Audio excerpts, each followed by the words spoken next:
আপনারা ভোট দেবেন। এইভাবে আমি আমার সংক্ষিপ্ত বক্তব্য শেষ করছি।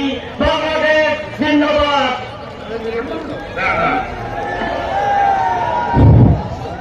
আমি আহ্বান রাখছি আমাদের সাবেক ছাত্রনেতা নোয়াখালী জেলা বিএনপির সাংগঠনিক সম্পাদক বেতন ভাইকে এই মঞ্চ পরিচালনা করার জন্য, অনুষ্ঠান পরিচালনা করার জন্য অনুরোধ করছি। আমাদের বেতন ভাই এখন বক্তব্য দেবেন।